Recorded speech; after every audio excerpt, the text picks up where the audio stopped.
I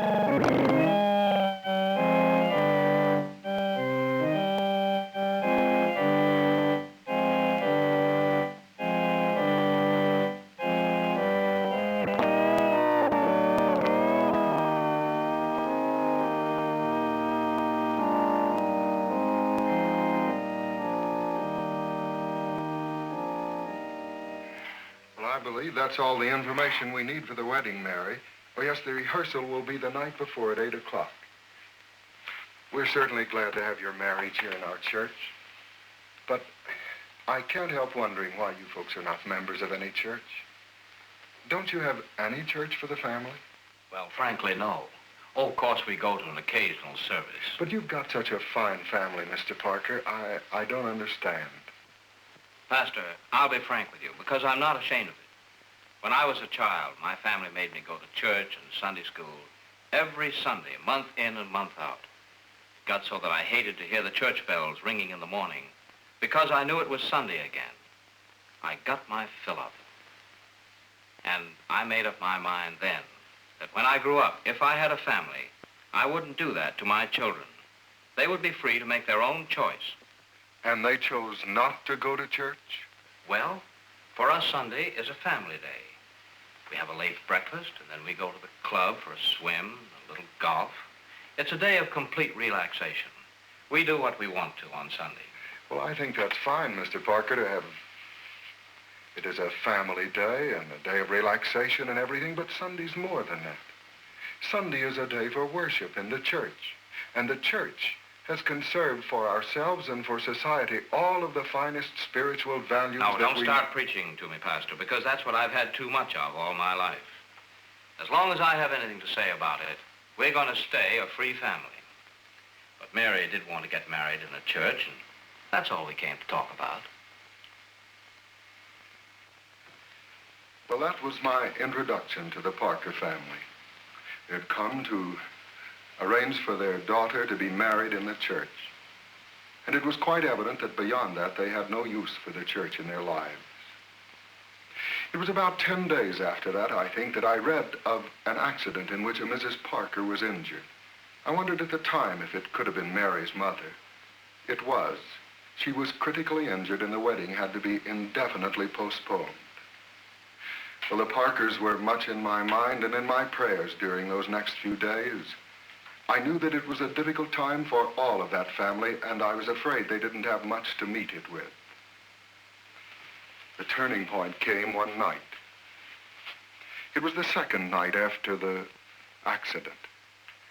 Mary and her father had returned home from the hospital to pick up a few things and to wait on a phone call from Mary's brother, Johnny, a soldier stationed at Fort Bragg. They were in the living room. Dad, what time did Johnny say he'd call? Well, he didn't say exactly, but it should be any time now. Well, do you think we ought to go on back to the hospital? Well, if it doesn't come in pretty soon, I think we should.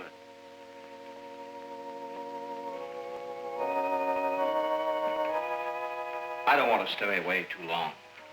I don't either. Dad, why don't you call the hospital so we'll have the latest word for Johnny? He'll want to know. All right. Do you know the number? Woodlawn 8181.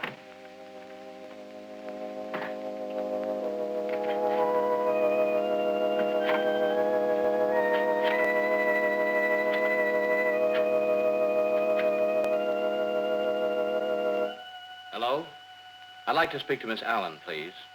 The nurse in room 401. Dad, ask her if there's anything we can bring from home. All right. Hello, Miss Allen. This is Mr. Parker speaking. We're waiting for a phone call from Johnny.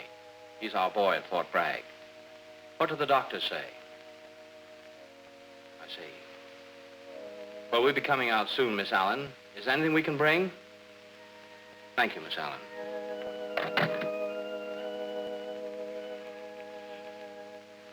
Well, what'd she say, Dad? Oh, just the same. The doctors say they think there should be a change one way or another in a couple of hours. Done absolutely everything. Dad, maybe we'd better go back to the hospital now. Child, Why don't you stay here and try to get some rest? Oh, Dad, I couldn't rest. You know that. I want to be with you and with her.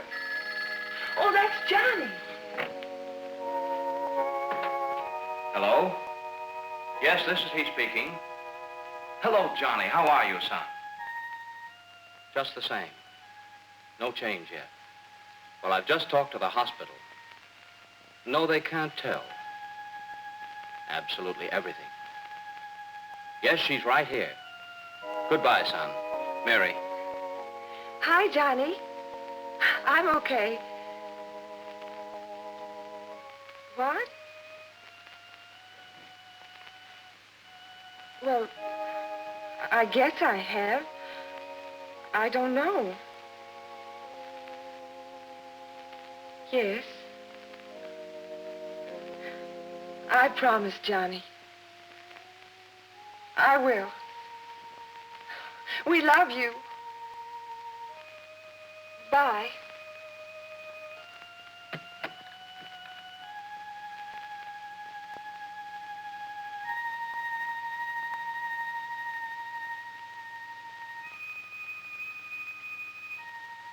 Do you know what Johnny said, Dad? What, Mary?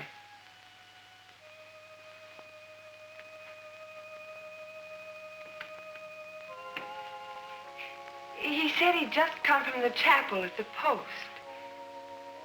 And that he didn't know how to pray. So the chaplain helped him. And they prayed together for Mother.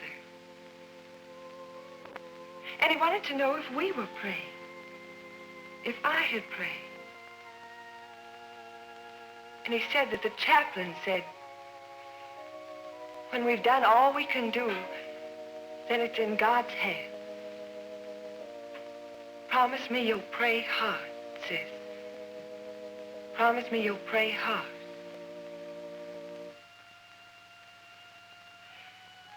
Dad? I'm not so sure I know how to pray. Well, I never have much, you know. Dad, tell me. Do you think God would hear me?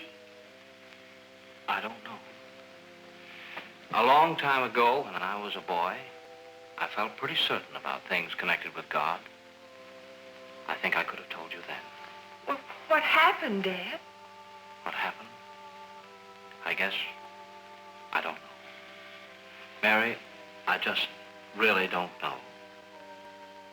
I haven't thought about it in so long that there just isn't anything there anymore. You don't use it. And you don't express it. Something happened to it, I guess. Dad, do you mean, well, do you think maybe you've lost something by not going to church and worship and all that? I'm afraid I have. I'm afraid I have lost something. I'm afraid that we haven't been very fair to you. I remember something I heard in a sermon when I was a boy. The preacher said, if you want to see what happens to a person's faith when he tries to go it alone without the church and its fellowship, just take a glowing coal from a fire and separate it and watch it for a few minutes. Watch it turn gray, cold, and dead. I'm afraid he was right, child. Afraid he was right. Oh, Dad. That was a critical hour for that Parker family. But it was a turning point for them, too. Mrs. Parker pulled through. In fact, within 6 weeks, she came with Mr. Parker and Mary here to my study. I assumed that they had come to set a new date for Mary's wedding. But that was only part of what they wanted to talk about. Our whole family wanted to come here today. Yes, we're sorry Johnny couldn't be here. Especially Johnny. I know you would like for Johnny to be here for the wedding. By the way, Mary, what is the new date? Well, we have a new date, but before we talk about the wedding, there's something else. Dad? Yes, Pastor, there is something I want to straighten out. We want to turn over a new leaf as a family. And that goes for Mother and Dad and myself and Johnny, too. Yes. We We want to make a change in our Sundays. We've come to realize that, well, to make it short, we want to come into the church next Sunday. Old Sunday will continue to be a family day for us, but it'll be more than a day of relaxation. It will be a day in which we, well, Pastor, I think you know what I'm trying to say. I think I do, Mr. Parker. And I think this decision's going to mean more to the Parker family than any one of you can imagine right now. And I'd like to give you something to look over here. It might answer some of the questions that you have about the church. It won't take you long to read it.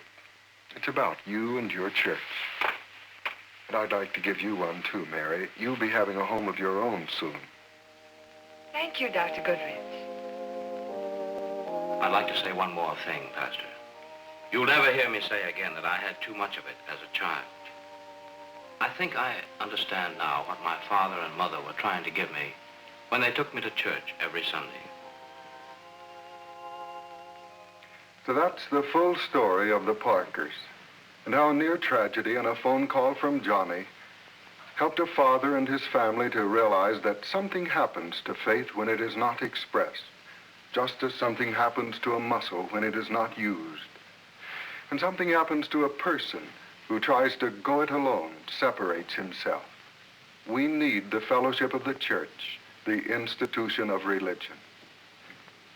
I wonder if you'd like to have a copy of the booklet that I gave to Mary and her father. It's brief, but in it I've tried to answer a lot of questions about an individual in the church.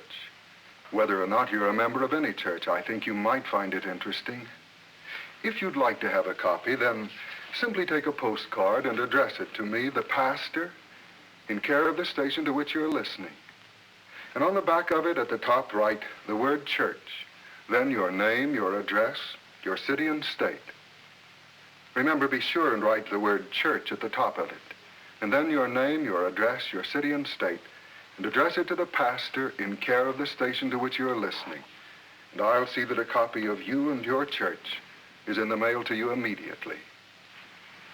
You know, there's something everlastingly important about that fourth commandment. Remember the Sabbath day to keep it holy. We miss so much of the best in life when we forget the meaning of Sunday and fail to use it for the development and preservation of our faith. Jesus put the meaning of the day positively here in these words recorded in the 2nd chapter of Mark's Gospel. For the Sabbath was made for man, and not man for the Sabbath.